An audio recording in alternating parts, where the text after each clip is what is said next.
On September 11, 2001, the world watched in horror as planes struck the World Trade Center and the Pentagon. This act of terror, orchestrated by al-Qaeda from its safe haven in Afghanistan, set in motion a chain of events that would lead to America's longest war. In response, the United States launched Operation Enduring Freedom on October 7, 2001. The initial goal was clear: dismantle al-Qaeda and remove the Taliban regime that harbored them, with a combination of air power and special forces working alongside local Afghan allies. The Taliban was quickly overthrown. By December, a new interim government was established in Kabul, and it seemed like a swift victory.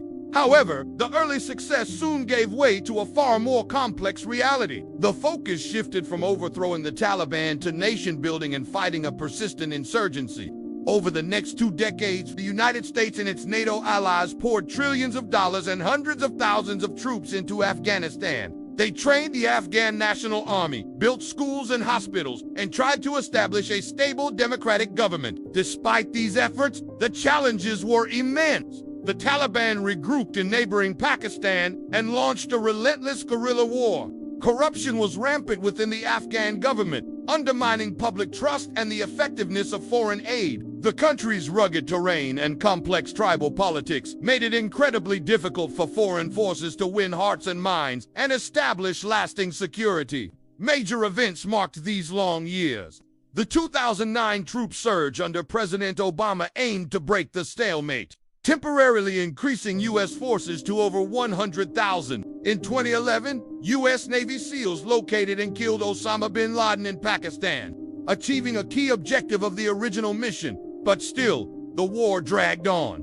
By 2014, the U.S. and NATO officially ended their combat mission, transitioning to a role of training and advising Afghan forces. Troop numbers steadily decreased, but a complete withdrawal proved elusive. Peace talks with the Taliban started, stopped, and restarted over several years, often without the involvement of the Afghan government.